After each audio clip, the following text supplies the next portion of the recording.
ఒక మనిషి తలుచుకుంటే సాధించలేంది ఏమీ ఉండదు. కృషితో నాస్తి దుర్భిక్షం అన్నారు మన పెద్దలు. అందుకు ఉదాహరణే వైసీపీ పలమనేరు అభ్యర్థి వెంకటే గౌడ.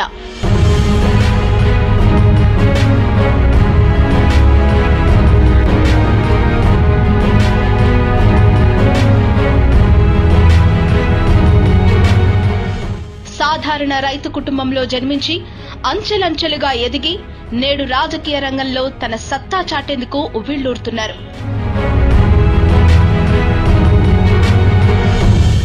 ఈయన చిత్తూరు జిల్లా వీకోట మండలం తోటకనుమ గ్రామంలో జన్మించారు.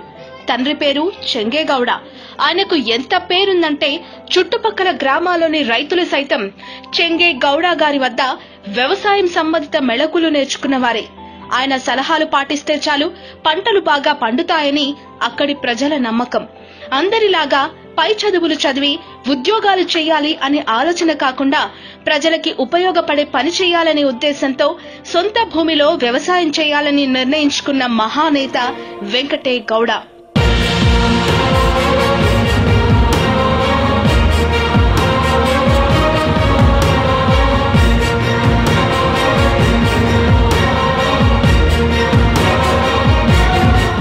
అనుకున్నట్లుగానే 2001 నుంచి 2002 వరకు సంవత్సరం పాటు పంటలు సాగు చేశారు. నష్టం రావటంతో వ్యవసాయం మానేసి స్నేహితులతో ఖాళీగా ఆడుతూ పాడుతూ క్రికెట్ టోర్నమెంట్లలో పాల్గొనటం చేస్తుండేవారు. తండ్రి చేతుల్లో రోజు తిట్లు తినేవాడు. దీంతో వెంకటే గౌడకు పౌరుషం వచ్చింది. పక్కనే ఉన్న బెంగళూరుకు వెళ్లి డబ్బు సంపాదించాలనుకున్నాడు. 2004లో బెంగళూరులో ఉండే బంధువుల ఇంట్లో కూలీ పనికి చేరాడు. రోజు కూలీ 65 రూపాయలు. అక్కడ ఆయనకు గౌరవం లభించకపోవటంతో వేరే చోటికి వెళ్లిపోయాడు. 2004 నుంచి 5 వరకు కూలీగానే పనిచేశాడు. 2005 నాటికి షీట్ సెంటరింగ్ పనిలో పట్టు సాధించాడు. 2006లో లేబర్ కాంట్రాక్టర్ గా ఎదిగాడు.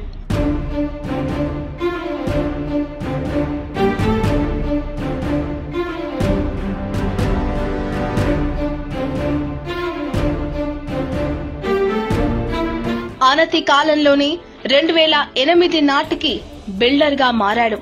ఇంకా వెనక్కి తిరిగి చూసుకోలేదు. డబ్బు బాగా సంపాదించాడు. ఇంతలో ఓ రోజు ఏకాంతంగా కూర్చున్న సమయంలో వెంకటే గౌడకు ఓ ఆలోచన తట్టింది. తాను 7వ తరగతి చదువుతున్న రోజుల్లో స్కూల్లో టీచర్లు పిల్లలందరికీ పెన్నులు బహుమతిగా ఇచ్చారు. అది గుర్తొచ్చి ఆ స్ఫూర్తితో తాను కూడా సొంత గ్రామానికి ఏదైనా చెయ్యాలనుకున్నాడు. గ్రామానికి వెళ్లి చదువుకునే విద్యార్థులందరికీ నోట్బుక్స్, పెన్నులు, యూనిఫామ్స్ ఉచితంగా అందజేశారు వెంకటే గౌడ.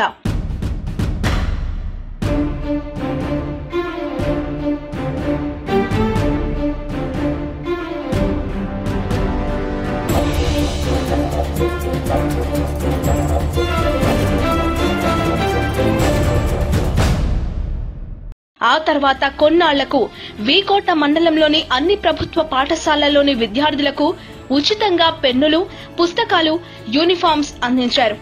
అక్కడితో ఆగలేదు ఆయన ప్రస్థానం. ఇంకా ఏదైనా చెయ్యాలన్న ఆకాంక్ష ఆయనను వెంటాడింది. విద్యను ముందుకు తీసుకుపోవాలన్న ఆలోచనతో ఎన్జీవీ ఫౌండేషన్ ని స్థాపించారు. తృప్తి చెందలేకపోయారు. ఈ సమాజానికి ఇంకా ఇంకా గొప్పగా ఏదైనా చెయ్యాలని మనసు ఆరాటపడుతోంది. దీంతో పేదవారి పెళ్లిలకు ఆర్థిక సహాయం, మసీదులు, దర్గాలు, మందిరాలు, చర్చిలు కట్టడానికి విరాళాలు అందజేశారు.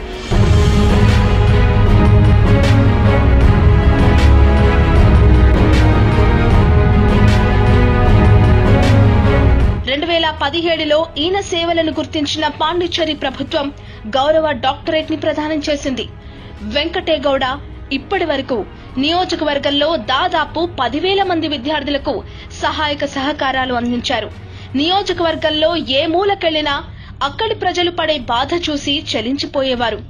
గుండె బరువెక్కేది.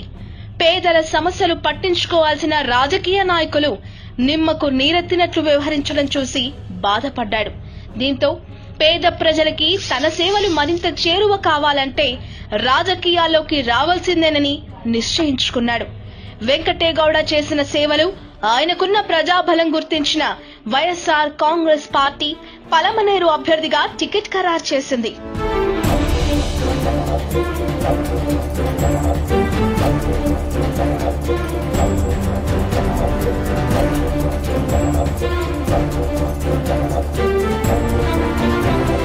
పేదలకి సేవ చేయాలన్న తపనే ఈ రోజు ఆయన్ని ఇంత స్థాయికి తీసుకొచ్చింది. సేవాగుణం కలిగిన ఇలాంటి మంచి వ్యక్తిని గెలిపించి చట్ట సభలకి పంపించాల్సిన బాధ్యత ఖచ్చితంగా ప్రజలదే. అత్యధిక మెజారిటీతో మన నేత వెంకటే గౌడను గెలిపించుకుందాం, మన కలలను సాకారం చేసుకుందాం.